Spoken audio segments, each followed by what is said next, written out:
तो क्या जब आपने पत्रकारिता में कदम रखा था, तो क्या सच और फेक न्यूज़ के बीच में अंतर कर पाना इतना कठिन था जितना कि आज है?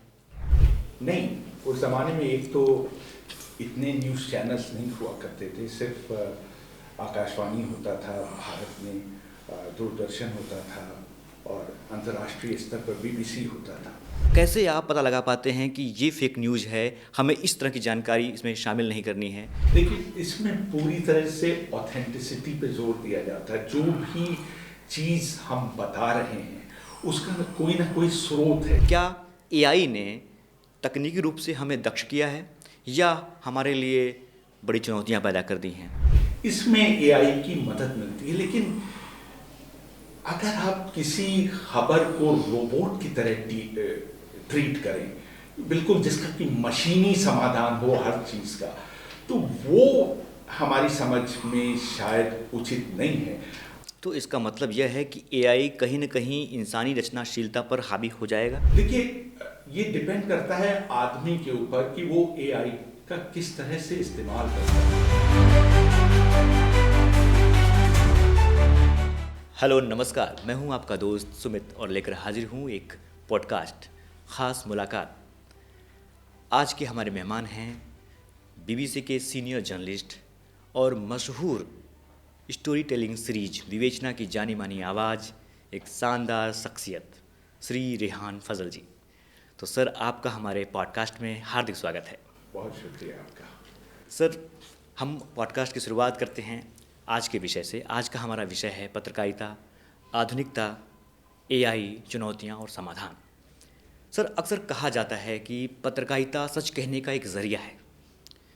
तो क्या जब आपने पत्रकारिता में कदम रखा था, तो क्या सच और फेक न्यूज़ के बीच में अंतर कर पाना इतना कठिन था जितना कि आज है?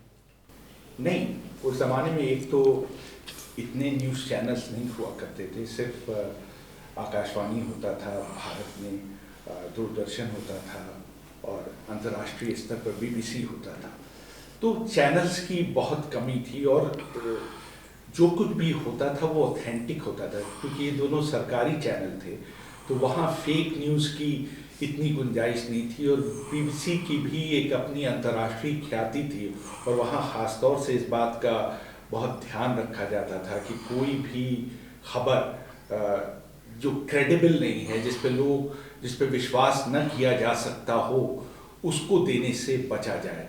और कई मरहलों से होकर समाचार गुजरते थे, तो पूरा क्वालिटी कंट्रोल उस ज़माने में होता था। लेकिन इस शताब्दी को हम कहेंगे, जब एक तरह से मल्टीप्लिसिटी ऑफ चैनल्स यहाँ पूरी बाढ़ लग गई, तब ये फेक न्यूज़ का सिलसिला शुरू हुआ। और जिसे आप लोग कहते हैं मजाक में व्हाट्सएप यूनिवर्सिटी, कि लोग कोई विषय के बारे में प्रचार करना हो तो व्हाट्सएप पे उसके बारे में फैला दो, बगैर सोचे समझे कि वो सही है या गलत है, उसको फॉरवर्ड करते रहें और वो एक तरह से वो खबर बन जाए, जबकि उस खबर में कोई सच्चाई नहीं होती।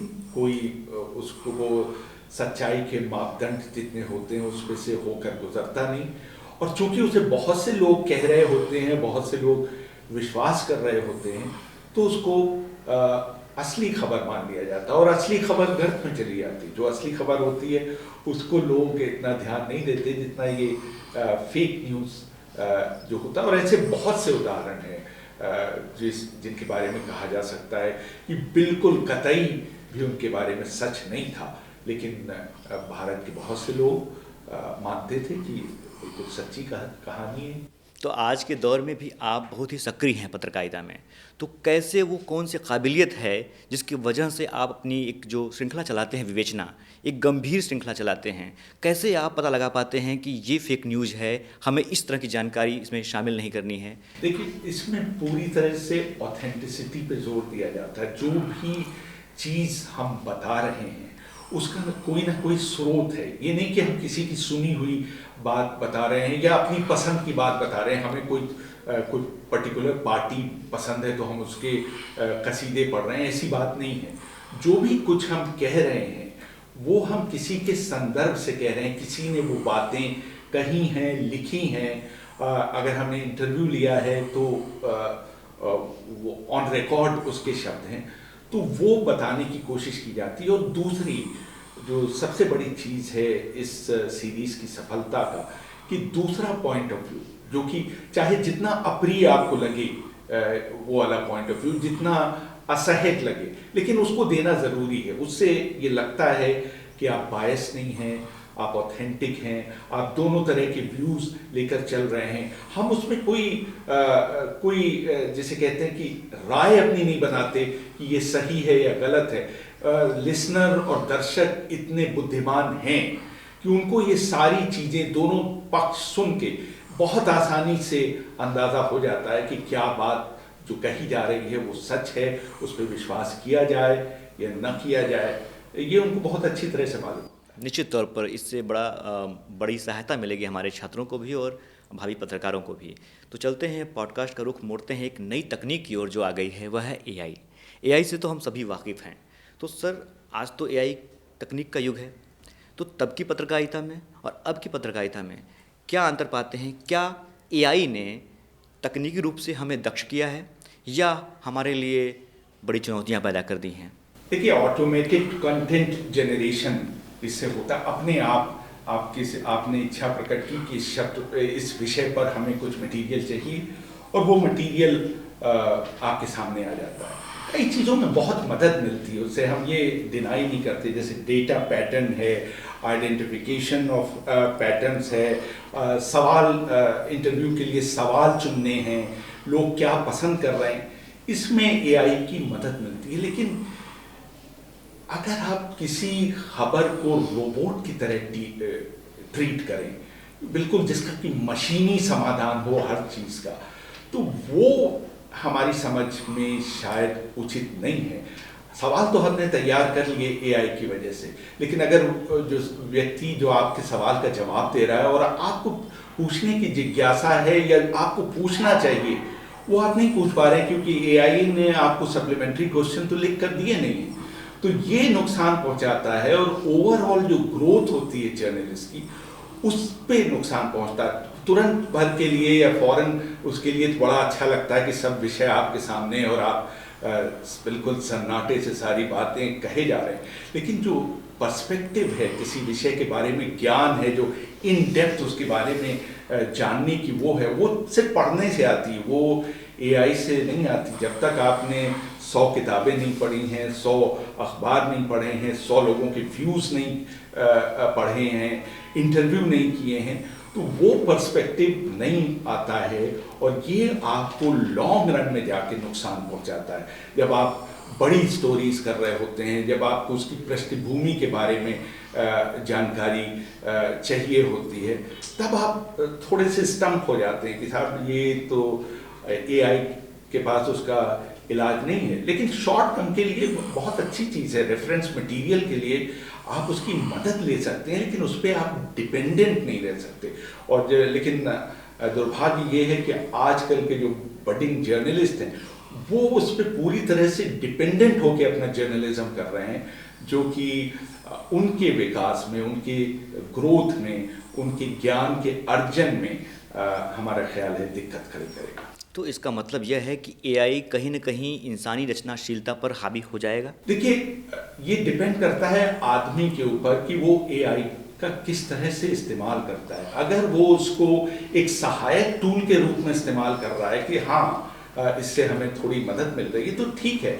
लेकिन अगर आप उस पर पूरी तरह से निर्भर हो रहे हैं और जो एआई कह रहा है उस पर ही जा रहे हैं, देखिए एआई में भी कई शिकायतें होती हैं उनके बायस्ड होने की, जो कि आप उसकी गारंटी नहीं दे सकते कि किसी विषय पर उनकी जो राय है वो बायस्ड नहीं है। कई उदाहरण इस तरह के मिलते हैं कि बायस्ड ओपिनियन आपके सामने आता है, और इंडिपेंडेंट जर्नलिज्म का जहाँ ज़माना हो, जहाँ इस बात की बड़ी पूछ हो कि आप दोनों पक्षों को कितना महत्व दे रहे हैं, तो वहाँ ये हैंडीकैप हो जाता है। यहाँ और आप एआई से सवाल भी नहीं कर सकते कि आप अपने को ठीक करिए या ये इससे मैं सहमत नहीं हूँ। वो बहुत टाइम कंज्यूमिंग चीज़ है और इससे नुकसान होता है। बीबीसी के ही एक न्यूज़ रिपोर्ट के अनुसार सर, एआई के गॉडफादर कहे जाते हैं जॉफरी हिंटन साहब, उन्होंने गूगल से यह कह करके इस्तीफ़ा दे दिया था कि एआई चैटबॉट का जो हमने काम किया है वह इस पर पछता रहे हैं, क्योंकि हमने जो एल्गोरिदम इसको दिया है यह इससे भी सीख रहा है, भविष्य में यह इंसानी बुद्धिमत्ता से भी कहीं आगे निकल जाएगा। इस पर आपकी क्या राय है? देखिए, हम अभी भी अपने आप को ढाल नहीं पाए हैं जहां हम ये कहें कि हम एआई पर डिपेंड करते हैं। हमने मतलब on the record, for the record, हम बहुत रिसर्च बेस्ड शो हमने किए हैं, करीब 500 से 600 शोज़ के बीच में एक बार भी, एक सेकंड के लिए भी हमने एआई का इस्तेमाल नहीं किया। दूर से देखने में, बल्कि कई लोग हमें टोकते भी हैं कि साहब आप क्या मेहनत कर रहे हैं, इतना पढ़ रहे हैं, इतना टाइम बर्बाद कर रहे हैं, सीधे एआई को फीड करिए और आपके सवाल निकल के आ जाएंगे, हर तरह के व्यूज़ निकल के आ जाएंगे। लेकिन अगर आप ज्ञान के पीछे भाग रहे हैं और आपको वो ऑटोमेटिक बिना किसी मेहनत के मिल रहा है, तो जॉब सेटिस्फेक्शन नहीं, कम से कम हमारे लिए तो नहीं है जॉब। इसका मतलब हमें एआई का इस्तेमाल टूल्स की तरह करने चाहिए, न कि हथियार की तरह। बिल्कुल। क्योंकि कहीं ना कहीं ये हमने जो भी सवाल किया था आपसे कि रचनाशीलता कम तो नहीं करेगा, अगर हम टोटली इस पर डिपेंड हो जाएंगे तो नो डाउट हमारी रचनाशीलता में कमी आएगी, तो उसका हमारे दिमाग पर असर पड़ेगा। वाक्य विन्यास, आप किसी चीज़ को बहुत किसी दूसरे ढंग से कहना चाहते हैं, एआई वहां तक नहीं पहुंच सकता। या आप कोई पंच लाइन कहना चाहते हैं, आप कोई शेर कहना चाहते हैं, आप कहीं संगीत का इस्तेमाल करना चाहते हैं, आप कोई रिपार्टी, कोई बहुत मज़े की बात करना चाहते हैं, तो अगर आप उस पर पूरी तरह से डिपेंडेंट है तो बड़ी लिमिटेशन हो जाती है। आप अपने आप को पाते हैं कि आपके पास कहने के लिए बहुत ज़्यादा नहीं है। क्रिएटिविटी जिसे कहते हैं, उसकी कमी देखने में, हालांकि लोग इससे असहमत हो सकते हैं, आज की जो जनरेशन के लोग वो शायद कहें कि साहब आप क्या पुराने ज़माने की बात कर रहे हैं, लेकिन अभी भी हमारा मानना है कि हमें एआई का सही से इस्तेमाल करना चाहिए।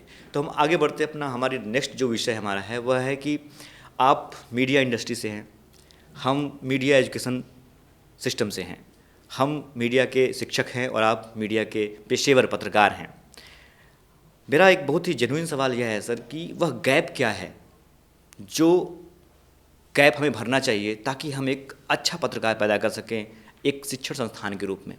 देखिए, थ्योरी पे तो बहुत बात होती है कि इंटरव्यूज़ कितनी तरह के होते हैं, किस तरह के सवाल पूछने चाहिए, लेकिन जो दिक्कतें आती है, अभी हम सुबह जब बात कर रहे थे उसमें भी हमने इशारा किया, जो टेक्निकल दिक्कतें हैं एक इंटरव्यू करने की।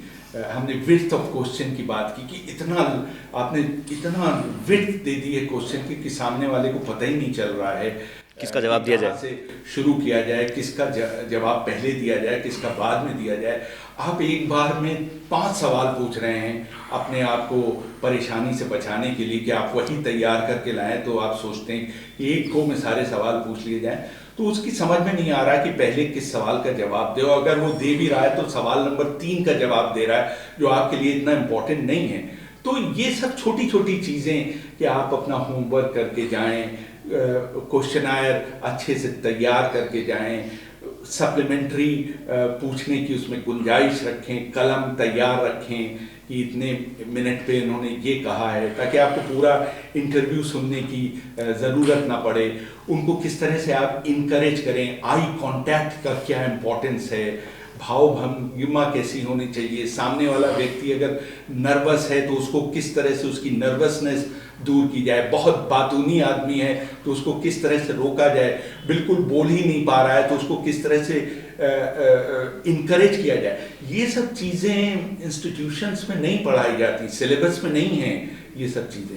ये सब चीज़ों का समावेश होना चाहिए, जो जिसे कहते हैं कि रियल लाइफ सिचुएशन की, इस तरह के लोग एक्सपीरियंशियल लर्निंग हमें बढ़ाना होगा कि आपका वास्ता पड़े। तरह तरह की सिचुएशंस होती हैं, बहुत से लोग बहुत ही होस्टाइल, मतलब वो आप सीधे सवाल कर रहे हैं और वो बिल्कुल उल्टे जवाब दे रहे हैं, तो उनको आप किस तरह से हैंडल करें। और कोई व्यक्ति है जो बिल्कुल रुकने का नाम ही नहीं ले रहा है, तो उसको आप किस तरह से रोकें।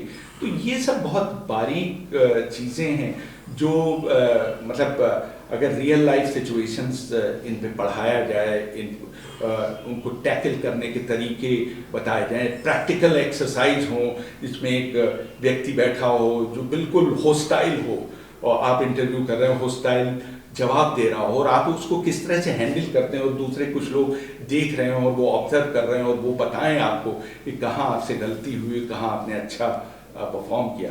तो ये सब चीज़ें हैं जो बेहतर होंगी अगर लोगों को, बच्चों को पढ़ाई जाएंगी। Thank you so much sir. अब चलते हैं अपने आखिरी क्वेश्चन की तरफ, क्योंकि हमारे पास समय जो है लिमिटेड है। तो हमारा आखिरी सवाल यही होगा कि हमारे बच्चों को, खास करके मीडिया जो भावी पत्रकार हमारे हैं, उनको आप क्या मैसेज देना चाहेंगे नटसेल में? देखिए, पत्रकारिता के पेशे में अगर आप पढ़ते नहीं हैं तो बेकार है। आपके दिल में इसके लिए पैशन नहीं है, पागलपन नहीं है इस पेशे के लिए, तो आप गलत पेशे में, तब फिर आप किसी और दूसरे पेशे में जाइए, मीडिया मैनेजमेंट में जाइए, एडवर्टीजमेंट में जाइए, पत्रकारिता से रिलेटेड और भी कोई चीज़ें हैं उसमें। लेकिन जो हार्डकोर पत्रकारिता है उसके लिए आपको पैशन होना चाहिए। पैशन, अब आप कहेंगे इसको डिफाइन करें पैशन को, तो पैशन को की डेफिनेशन हमारी ये है कि अगर आपने सुबह का अखबार नहीं पढ़ा है तो आपके नाश्ता आपके हलक से नीचे नहीं उतरना चाहिए। मतलब इस तरह आपको न्यूज़ के लिए भूख होनी चाहिए, उस पर न्यूज़ की भूख होनी चाहिए और एनालिसिस करने की क्षमता। मतलब हर न्यूज़ को एनालाइज करिए, ये नहीं उसको जिसे कहते हैं फ्रंट वैल्यू पे नहीं, न्यूज़ को बिहाइंड द सीन देखिए, उसको एनालाइज करिए, उसके प्रॉस एंड कॉन्स और दोनों पक्षों को बराबर स्थान दीजिए, दोनों पक्षों को, और कोई बायस नहीं। जो आजकल कमिटेड मीडिया का जो आजकल चलन है कि या तो आप इस तरफ हैं या आप उस तरफ हैं, उससे हमें बचना होगा। कोई भी आजकल चलन है कि या तो आप ब्लैक हैं या आप वाइट हैं, इसकी भी गुंजाइश होनी चाहिए कि ग्रे के लिए भी जगह है और कुछ लोगों को इसमें महारत हासिल करनी चाहिए कि दोनों पक्षों की बात सुने, उनकी अगर अच्छी बात है तो उसकी तारीफ करें और बुरी बात है तो उस पर सवाल उठाएं। और ये भी नहीं कि साहब अगर आप सवाल उठा रहे हैं तो आपकी पसंद की पार्टी है तब तो आप सवाल बिल्कुल सॉफ्ट हैं, कुछ नहीं कर रहे हैं, और आपके खिलाफ वाली पार्टी जो आ गई है तब आप उससे सवाल पूछने की ढंग, मतलब अगर आपके प्रिय व्यक्ति आपके सामने खड़ा है तो आप बहुत सॉफ्टली उससे बड़े उसकी हाँ में मिलाते हुए बड़ा वो वाला सॉफ्ट वाला सवाल पूछ रहे हैं। और अगर होस्टाइल है तो आप बिल्कुल थ्योरियाँ चढ़ाकर उसका वो कर रहे हैं। तो ये इम्प्रेशन कतई नहीं जाना चाहिए कि आपकी क्या विचारधारा है और आप किसके पक्ष में हैं, किसके विपक्ष में हैं। अगर ये इम्प्रेशन आपके ब्रॉडकास्ट से पहले चला जाता है कि ये तो यही सवाल पूछने वाले हैं और या तो इनका रुख यही होगा, तो ये फेल्योर है, ये रिफ्लेक्शन है, ये आपकी काबिलियत पर एक बहुत बड़ा प्रश्न चिन्ह है। Thank you so much sir. इसका मतलब कुल मिलाकर लब्बो-लुआब यह है कि हमें इम्बाइस्ड रहना है और खूब पढ़ना है। तो हमारी भावी पीढ़ियों को यही सलाह है कि वो खूब पढ़ें और इम्बाइस्ड रहें, निर्भीक रहें, तभी पत्रकारिता कर सकते हैं। तो sir thank you so much sir for coming in our podcast. We are highly obliged for your valuable times. तो दोस्तों बस आज के लिए इतना ही। अगली बार हम फिर मिलेंगे किसी खास विषय के साथ और किसी खास मेहमान के साथ। तब तक के लिए दीजिए इजाज़त। नमस्कार।